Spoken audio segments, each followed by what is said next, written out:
Hello friends, இன்றைக்கி நம்ம வீடியோவில் ஒரு சூப்பரான லஞ்ச் பாக்ஸ் ரெசிபி தாங்க. டக்குன்னு ஈஸியாக 5லேருந்து ஒரு 10 நிமிஷத்துக்குள்ளேயே இந்த முட்டை சாதத்தை செஞ்சிடலாம்.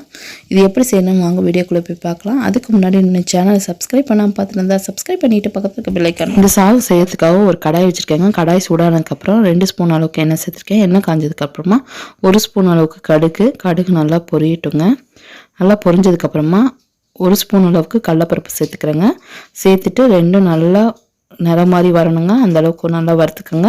இது கூடவே 2 பச்சை மிளகா, 5 பல் அளவுக்கு பூண்டு பல் சேர்த்துக்கிறேங்க. சேர்த்துட்டு நல்லா வதக்கி விடுங்க. இது கூடவே 2 மீடியம் சைஸ் பெரிய வெங்காயத்தை நீல வாக்கில் நறுக்கிட்டு சேர்த்துருக்கேங்க. சேர்த்துட்டு இந்த வெங்காயம் நல்லா கொஞ்சம் கலர் மாதிரி வரணுங்க. அந்த அளவுக்கு நல்லா வதக்கி விடுங்க.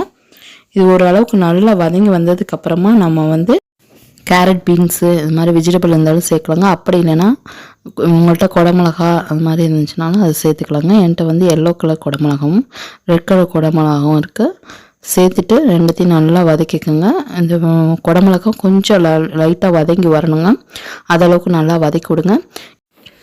இது கூடவே பழுத்து தக்காளியாக ஒரு தக்காளி சேர்த்துக்கங்க. சேர்த்துட்டு நல்லா வதக்கி விடுங்க. ஒரு 5 நிமிஷம் நல்லா வதங்கினதுக்கப்புறமா இந்த சாதத்துக்கு 1.5 ஸ்பூன் அளவுக்கு உப்பு சேர்த்துருக்கேங்க. பத்தலைன்னா பின்னாடி சேர்த்துக்கலாங்க. சேர்த்துட்டு நல்லா வதக்கி விடுங்க. ஒரு 5 நிமிஷம் நல்லா வதங்கி வரட்டுங்க. நான் உப்பு சேர்த்துருக்கிறதுனால வெங்காயம் சீக்கிரமாக வதங்கி வந்துடுங்க. இதிலே நம்ம மசாலா தூள்லாம் சேர்த்துக்கோங்க. 1/4 ஸ்பூன் அளவுக்கு மஞ்சத்தூள் சேர்த்துருக்கேங்க.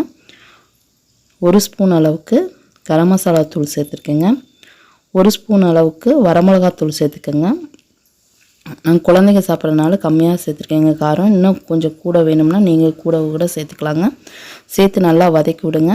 இந்த மசாலாவோட பச்சை வாசனையெல்லாம் போய் நல்லா வதங்கி வரட்டுங்க. அதுக்கப்புறம் நம்ம இதில் இடித்து வச்சுருக்க மிளகுத்தூளை 1 ஸ்பூன் அளவுக்கு சேர்த்துக்கிறேங்க. மிளகுத்தூள் சேர்த்து 2 நிமிஷம் நல்லா வதங்கட்டுங்க. வதங்கினதுக்கப்புறமா நடுவில் வெங்காயத்தை நல்லா தள்ளிட்டு இதுக்கு நடுவுலேயே நம்ம முட்டையை உடச்சி ஊற்றணுங்க. அதுக்காக நல்லா பிரித்து விட்டுட்டு முட்டை வேகிற அளவுக்கு நல்லா பிரித்து விட்டுட்டு அதுக்கப்புறம் நம்ம இது ஒரு 2லேருந்து 3 முட்டை நம்ம உடச்சி ஊற்றிக்கலாங்க. சாதத்துக்கு தகுந்த மாதிரி உடச்சி ஊற்றிக்கோங்க. உடச்சி ஊற்றிட்டு அதுக்கப்புறம் கிளறாமல் ஒரு 2 நிமிஷம் அப்படியே விட்டுருங்க.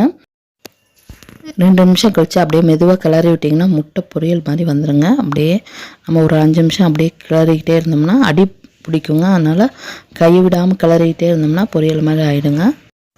அவ்வளோதாங்க, ரெடி ஆகிடுச்சு. இந்த ஸ்டேஜில் உப்பு எதுக்கு பத்தலைன்னா நம்ம சேர்த்துக்கலாங்க. சேர்த்துட்டு நல்லா ஆற விட்டுருங்க. ஆறினதுக்கப்புறமா நம்ம சாதத்தை போட்டு கிளறி கொடுத்துட்லாங்க. இது நல்லா ஆறிடுச்சு. இப்போ இந்த ஸ்டேஜில் நம்ம சாதத்தை போட்டு கிளறிடலாங்க. கடைகளில் விற்கிற மாதிரி சாஸ் எதுவும் ஊற்றாமல் நம்ம வீட்டில் இருக்க பொருட்களை வச்சே நம்ம முட்டை சாதம் செஞ்சிடலாங்க. குழந்தைகளுக்கு ரொம்ப விரும்பி சாப்பிடுவாங்க. இது லஞ்ச் பாக்ஸ்க்கு ரொம்பவே நல்லாயிருக்குங்க. இது போல் வீட்டில் ட்ரை பண்ணி பாருங்கள். இந்த வீடியோ உங்களுக்கு பிடிச்சிருந்துச்சுன்னா லைக் பண்ணுங்கள், ஷேர் பண்ணுங்கள், சப்ஸ்கிரைப் பண்ணுங்கள். வேற ஒரு நல்ல வீடியோட உங்களை சந்திக்கிறேன்.